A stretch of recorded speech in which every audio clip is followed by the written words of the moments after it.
नमस्कार दोस्तों, सनातन स्तुति सुनीता में आपका स्वागत है। श्री राधा रानी की कृपा सदैव आप पर और आपके समस्त परिवार पर बनी रहे। दोस्तों, आज की वीडियो में हम जानेंगे कि राधा अष्टमी जो श्री राधा रानी के प्राकट्य उत्सव का दिन होता है, जो भाद्रपद मास के कृष्ण पक्ष की अष्टमी तिथि को हम जन्माष्टमी जिस प्रकार से मनाते हैं, भगवान श्री कृष्ण का जन्मोत्सव, ठीक उसी प्रकार से भाद्रपद मास के शुक्ल पक्ष की अष्टमी तिथि को राधा अष्टमी मनाई जाती है। दोस्तों, राधा रानी का इस दिन प्रकट्य हुआ था, यानी कि वो प्रकट हुई थी। जिस प्रकार से हम जन्माष्टमी का व्रत करते हैं, जन्माष्टमी का त्योहार मनाते हैं, पर्व मनाते हैं, उसी प्रकार से राधा अष्टमी भी मनाई जाती है। ऐसा कहा जाता है कि अगर हम राधा अष्टमी नहीं मनाते तो जन्माष्टमी का संपूर्ण फल हमें नहीं मिलता। मतलब भगवान श्री कृष्ण की कृपा आपको संपूर्ण रूप से पानी है तो आपको जन्माष्टमी उत्सव के साथ साथ राधा अष्टमी भी मनानी होगी। इसलिए जो भक्त जन्माष्टमी का व्रत करते हैं या जिन्होंने जन्माष्टमी का व्रत किया, उन्हें राधा अष्टमी का व्रत तो अवश्य करना चाहिए ताकि आपको संपूर्ण रूप से जन्माष्टमी का फल मिल सके। इस वीडियो में हम यही जानेंगे कि राधा अष्टमी साल 2024 में कब है, उस अष्टमी तिथि की प्रारंभ कब होगी और कब समाप्त होगी, व्रत हमें कब धारण करना है और श्री राधा रानी की पूजा का शुभ मुहूर्त क्या है, किस प्रकार से हम पूजा आराधना कर सकते हैं, किस प्रकार से हमें व्रत धारण करना चाहिए और पूजा के संपूर्ण नियम क्या होते हैं। और हम ये भी जानेंगे कि राधा अष्टमी के दिन किन उपायों से करने से श्री राधा रानी और भगवान श्री कृष्ण की संयुक्त रूप से कृपा हमें प्राप्त होती है। दोस्तों, इस वीडियो में हम व्रत और पूजा विधि से संबंधित सभी जानकारी जानेंगे। इस वीडियो को अगर आप पूरा देख लेंगे तो आप जान पाएंगे कि जन्माष्टमी को जैसे हमने पूर्णतः व्रत किया, वैसे ही राधा अष्टमी का पूर्णतः व्रत किस प्रकार करें। दोस्तों, अगर आपको ये वीडियो उपयोगी लगे, अच्छी लगे तो लाइक जरूर कीजिएगा और चैनल को सब्सक्राइब कर दीजिएगा। सबसे पहले जानते हैं कि राधा अष्टमी साल 2024 में कब है। तो देखिए, राधा अष्टमी की तिथि प्रारंभ हो रही है 10 सितंबर 2024 मंगलवार को रात्रि में 11:11 पर और ये तिथि समाप्त होगी 11 सितंबर यानी कि बुधवार के दिन रात्रि में 11:04 पर। तो सूर्योदय कालीन तिथि के अनुसार ही राधा अष्टमी मनाई जाती है। तो 11 सितंबर 2024 बुधवार के दिन श्री राधा अष्टमी का प्राकट्य उत्सव मनाया जाएगा, राधा अष्टमी मनाई जाएगी। इस दिन आपको विधि विधान से श्री राधा रानी की पूजा करनी है। अब बात करें पूजा विधि की, तो राधा अष्टमी का व्रत जब धारण करें तो प्रातःकाल जल्दी उठें, नित्य कर्मों से निर्वृत्त हो, स्नान कर स्वच्छ कपड़े पहने और घर के मंदिर की साफ सफाई करके पूजा की तैयारियां करें। सबसे पहले भगवान सूर्य देव को जल दें, उसके बाद अपने घर के मंदिर में जिस प्रकार आप प्रतिदिन पूजा करते हैं उसी प्रकार नित्य पूजा संपन्न करके इसके बाद श्री राधा रानी की विशेष पूजा आराधना करें। पूजा के लिए सामग्री चाहिए आपको पंचामृत, या आप चाहें तो कच्चा दूध भी ले सकते हैं, फलों का रस भी ले सकते हैं।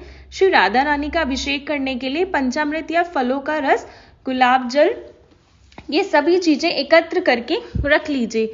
शुद्ध जल भरकर रख लीजिए। यमुना जी का जल अगर आपके पास हो तो यमुना के जल का प्रयोग करें, नहीं तो कोई भी पवित्र नदी का जल आपके पास हो तो उस जल का प्रयोग करें। इसके अलावा धूप, दीप इत्यादि सभी चीजों से पूजा करें।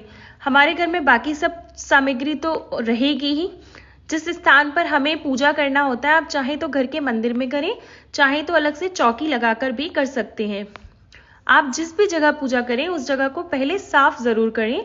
चौकी बिछाकर उस चौकी पर लाल या पीले रंग का वस्त्र बिछा लें और उस चौकी पर आपको श्री राधा रानी और भगवान श्री कृष्ण की मूर्ति, विग्रह या फोटो जो भी आपके पास है स्थापित करना है। इसके साथ ही कलश स्थापना करनी है।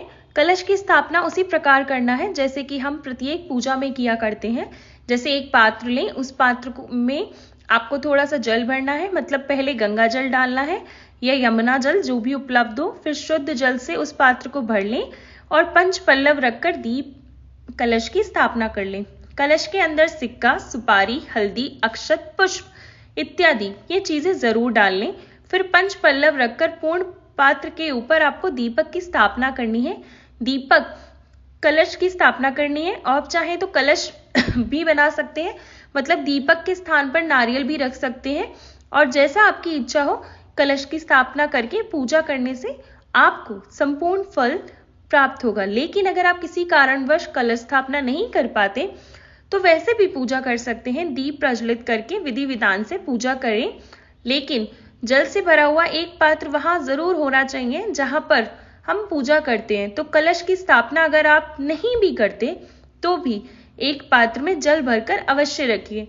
अब जैसा कि हम प्रत्येक पूजा में करते हैं, सबसे पहले गौरी गणेश का पूजन करते हैं, और गौरी गणेश का आवाहन करने के लिए पूजा जो कलश का पूजन है उसको करने के बाद ही श्री राधा रानी और श्री कृष्ण की संयुक्त रूप से पूजा करेंगे। तो सबसे पहले हमें अभिषेक करना होता है शुद्ध जल से, फिर पंचामृत से, चाहे तो फलों के रस का प्रयोग भी कर सकते हैं, गुलाब जल से अभिषेक करेंगे। इसके बाद गंगा और यमुना, जो भी आपके पास पवित्र जल हो, उस जल से श्री राधा रानी और भगवान श्री कृष्ण का अभिषेक करें। उसके बाद उनका श्रृंगार करें, पीले वस्त्र भगवान श्री कृष्ण को अर्पित करें, और राधा रानी को नीला रंग अत्यंत प्रिय है तो आप चाहें तो नीले रंग की पोशाक धारण करवा सकते हैं, नहीं तो जो भी रंग का वस्त्र आपके पास है उससे अर्पित करें, कोई दिक्कत नहीं है। इसके बाद भगवान श्री कृष्ण और राधा रानी का श्रृंगार करिए, फिर धूप दीप अक्षत पुष्प अर्पित करके विधि विधान से उनकी पूजा कीजिए। पूजा करते वक्त समय भगवान श्री कृष्ण और राधा रानी के मंत्रों का आप जप जरूर करें।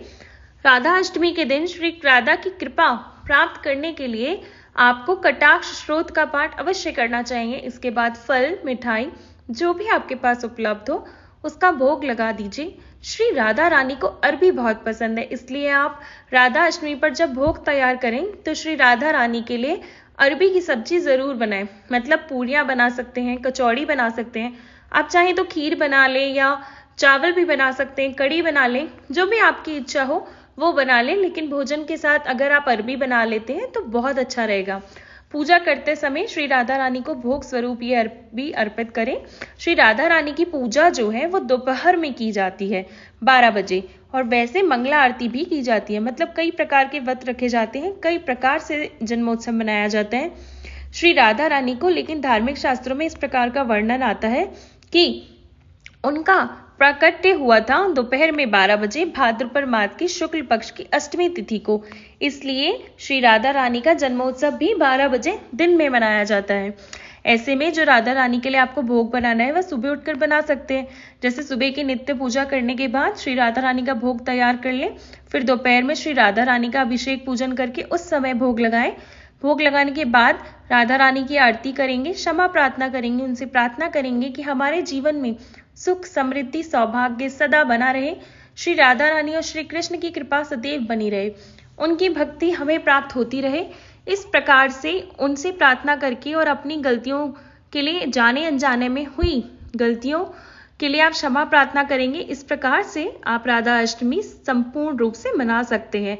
और आप में से कुछ लोग के प्रश्न आते हैं कि व्रत धारण करते हैं तो किस प्रकार व्रत करें, कब पारण करें।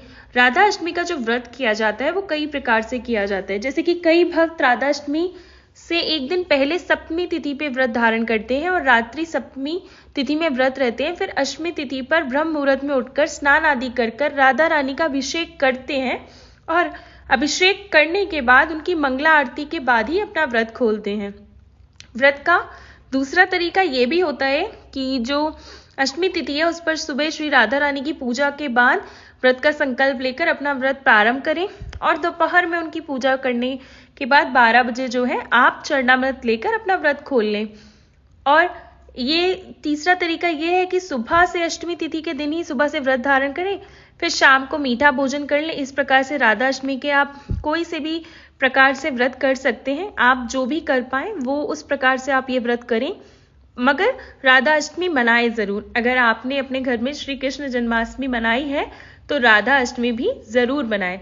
राधा अष्टमी का पूजा का शुभ मुहूर्त जो है वो होगा 11 सितंबर 2024 को सुबह 11:03 से लेकर दोपहर 1:32 तक। सितंबर को सुबह 6:05 तक ये रहेगा, और इतने शुभ योग में जब आप राधा रानी की पूजा आराधना करेंगे, मंत्रों का जप करेंगे, श्री कृष्ण राधा रानी से प्रार्थना करेंगे, तो मैं ऐसी आशा करती हूँ कि आपकी कामना जरूर पूर्ण हो जाएगी। और बहुत ही शुभ दिन होता है श्री राधा रानी की कृपा और भगवान श्री कृष्ण की कृपा पाने के लिए। ये बहुत एक अद्भुत अवसर भी होता है। और उपाय के बारे में अगर आप जानना चाहते हैं तो सुनिए कि श्री राधा रानी पर अगर आप भगवान श्री कृष्ण और राधा रानी की कृपा पाना चाहते हैं तो विधि विधान से राधा रानी की पूजा करने के बाद वहीं बैठकर अपने मन की कामना करते हुए श्री राधा रानी से प्रार्थना करके श्री राधा कृपा कटाक्ष स्रोत अपनी इच्छा के अनुसार मतलब कम से कम एक बार पाठ करें। अगर आपके पास समय हो तो 5 बार कर सकते हैं, 11 बार भी पाठ कर सकते हैं, फिर इससे अधिक भी कर सकते हैं।